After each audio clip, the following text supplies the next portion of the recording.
Prieš kelias savaitės vyko Lietuvos biliardo federacijos organizuojamas turnyras Lithuanian Masters. Ir jo metu tikrai įvyko neeilinis įvykis. 100 taškų serija pirmą kartą Lietuvos biliardo, Lietuvos snukerio istorijoje surinko Vilius Šultė. Tai dabar mes ir bandysim jį pakalbinti, pasiteirauti, bandysim išklausyti jo įspūdžius.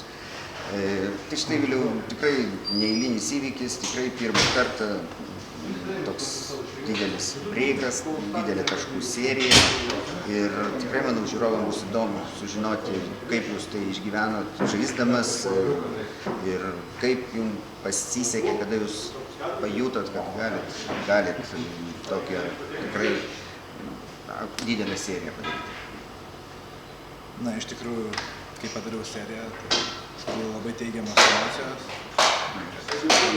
Turnyro metu aš padariau 100 taškų seriją.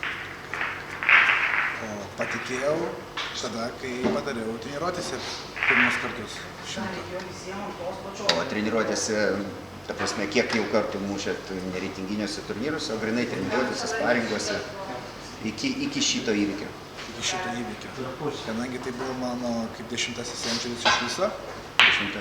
tai 8 centuris buvau iki tol padaręs sparingo metu, žaisdamas treniruotėse. Ir vieną 100 seriją buvau padaręs savaitinio turnyro metu. Nu, bet čia vis tiek yra skirtumas, kur reitinginis Lietuvos turnyras, o šiaip sparingas. Manau, vis tiek įtampa, slėgė, o nesinorėjo ten vidury freimo, ten vidury rinkimo serijos, tai vat galbūt toksai, toksai nelabai 100% rutulys ir gal geriau atsižaisti ir laimėti pergalę, negu kad siekti grinai štai šito, sakykime, Lietuvos mastų rekordinio breiko. Kadangi breikas buvo pakankamai paprastas ir nebuvo labai daug sudėtingų rutulių. Tokia situacija buvo įsidėliojusi, ne? Bet buvo viena situacija, kai juodas pjauti juodą į kairinę lūzą. Ir tiesiog reikėjo labai išvariai atlikti smūgį ir kenoną padaryti.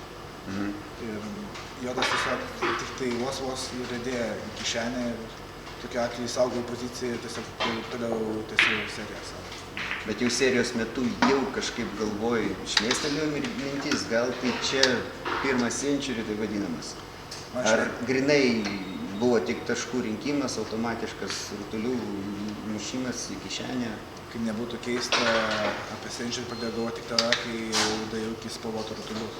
Ant stalo buvo lygiai tik spalvos, jau visi raudoni buvo surinkti, ne? Bet kažkaip tik tai tuo metu jau kažkaip pradėjau galvoti, o iki tol kažkaip tiesiog rinkau po rutulį ir nelabai daug galvojau. Kažkaip buvo man pačiam keista, bet tai buvo. Nu jo. O dabar vis tiek, kiek metų jau sportuoja, žaidžiat snukerį ir kiek metų reikia grynai treniruotis, kad pasiekti tokį tikrai įspūdingą rezultatą? Pradėjau žaisti 10 metais. Tai 2010 metais. Kiek tada metų buvo? Tuo metu man buvo 15 metų. Ir nežinau, aš po 10 mėnesių padariau 80 breiką, jau 11 metais. Tai aš manau, tą seriją jau galėjau padaryti jau tuo metu. Bet kadangi buvo psichologinė duobė ar ten technikos keitimas labai išmušė iš vėžių. Ir tik tai dabar, kai ypač po vasaros kažkaip viskas susidėjo į vietas labiau.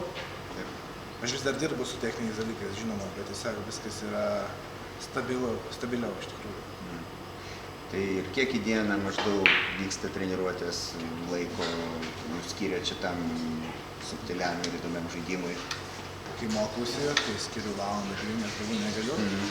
Bet kai turiu laisvo laiko, tai kartais būna 4-5 valandas, jeigu būna iš vis laisva diena, tai galiu ir vos ne visą dieną turbūt iki 8 valandų. Tai čia vis tiek turbūt dasidėjo, jeigu nevažiuotumėt ten į Šefieldą, į snukerio akademiją, jeigu tik tais čia tai treniruotumėtės, ar tai pavyktų, ar tai įmanoma? Įmanoma, bet turi turėti labai didelį motivaciją ir turėti tikslą kažkokį. Jeigu nėra motivacijos ir nėra tikslo, kažko pasiekti yra tikrai ne iš lengvų užduočių. Žinoma, labai padeda treniravimas žmonių. Tai tiesiog rezultatų pasieki daug greičiau ir be jokių nors didesnių ieškojimų toliau. Tai vis tiek, kažkoks užsienio specialistas gal jums padarė didelį įtaką, gal iš lietuvių kažkas, tai gal iš kažkoks gal treneris, ar grynai tai manoma savistovai atlikti? Manau, kad kiekvienas žaidėjas profesionalui reikalingas treneris, nes tai tiesiog, ypač jeigu treneris tave pažįsta nuo pat pradžios, kaip pradėjai žaisti, tai yra tikrai gerai, jis pastebi tavo klaidas, kurios būdingos tik tai tau, o ne kam kitam. Tai yra du tipai, yra ten fizinis, ta prasme, techninis pasiruošimas ir psichologinis. Tai be kai kurių žmonių aš turbūt jau būčiau metę žaisti ir būčiau daręs kažką kitą.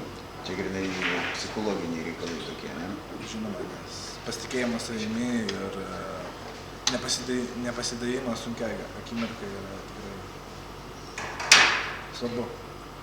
Nu ką, mes ilgai laukiam šitos serijos ir dabar, manau, sveikinam labai jūsų šito pasiekimu, šito 104 taškų seriją ir linkim padaryti pirmą 107 taškų seriją Lietuvos istorijoje. Gal dabar čia bus jų motyvas ir tolimesniam siekiam. Tai čia vienas iš mano tolimesnių ar tolimesnių motyvų. Tai jau, dėkui.